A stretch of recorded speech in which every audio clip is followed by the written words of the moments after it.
Andi Andreas dari fraksi Partai Nasdem Kabupaten Sintang, Dapil Serawai Ambalau.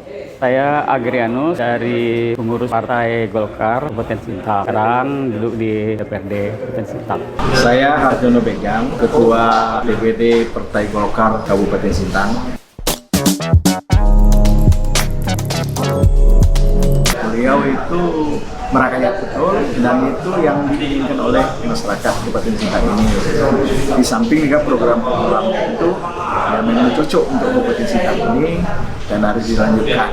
Ya, kebetulan mereka berdua ini sudah sangat lama saya kenal. Kalau Pak Jarod semenjak saya di bagian keuangan 20 tahun yang lalu, dan Pak Sudianto juga senior di pemerintahan.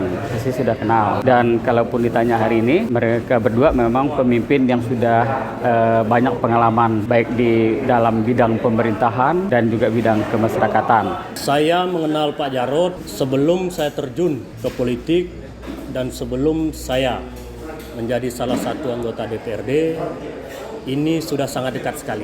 Hal itu dibuktikan dengan ketika beliau menjadi Wakil Bupati Sintang, saya diminta direkrut dari kampung untuk melanjutkan prestasi saya di bidang sepak bola.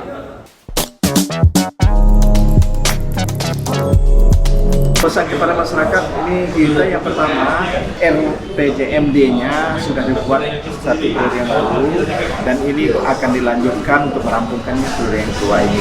Nah, oleh sebab itu masyarakat dukunglah program-program ini. Ini kan demi untuk masyarakat, bukan untuknya partai, bukan yang untuknya Pak Bupati dan Wakil Bupati.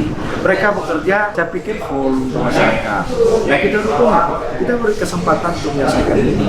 Nah, saya pikir itu memang bijaksanalah sekarang, situasi sekarang itu. Alasan yang pertama mudah ditemui. Alasan yang kedua, tentu beliau ini tidak membedakan golongan, tidak membedakan suku, bahkan agama. Kan kalau beliau berkunjung ke desa-desa di daerah-daerah terpencil sekali, sepertinya masyarakat memang suka, masyarakat memang antusias dan ingin sekali lebih mengenal dekat Pak Jarod ini, sehingga mereka berbondong-bondong jika beliau datang untuk bersalaman bahkan berfoto-foto. Sederhana lah. Sangat sederhana. Pertama, mereka sudah berpengalaman. Walaupun memang Sintang ini memang memerlukan sosok yang idealis, tetapi dengan pengalaman-pengalaman yang lalu, dengan mengevaluasi kelemahan-kelemahan yang sudah ada, maka saya yakin mereka mampu. Artinya mereka bukan hal baru bagi mereka dalam pemerintahan. Hanya memang di dalam pembangunan ini, ya tidak bisa juga dikatakan semuanya optimal, karena memang banyak hal yang mempengaruhi. Ya, apakah itu berkaitan dengan masalah keuangannya, berkaitan dengan masalah kondisi wilayah yang begitu luas. Nah, tapi mereka sudah paham. Dengan paham, mereka bisa mengevaluasi yang sudah terjadi dan menjadi program untuk ke depan bagaimana solusinya. Kan itu yang pertama. Jelas kan?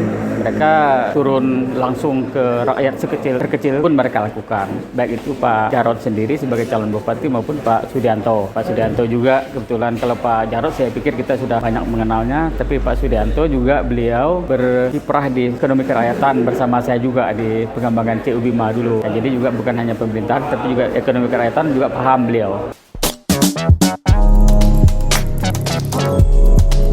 Saya tetap berpikir bahwa visi misi jadi di pilkada ini itu sangat baik, sebab tidak jauh beda dari visi misi pada saat pilkada 2005. Salah satu yang sangat tepat menurut saya bahwa memulai pembangunan dari pinggiran. Dan sekarang masyarakat kami di Ambalau bahkan di Serawai sangat mengapresiasi apa yang telah diperbuat oleh beliau. Untuk dukungan pilkada 2020 ini, saya pikir Ambalau dan Serawai sangat solid. Visi beliau berdua ini ada lanjutan daripada visi yang lalu.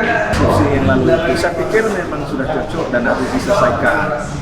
Kalau 2 periode saya pikir itu bisa selesai lah visi dan tidak mulu-mulu lah.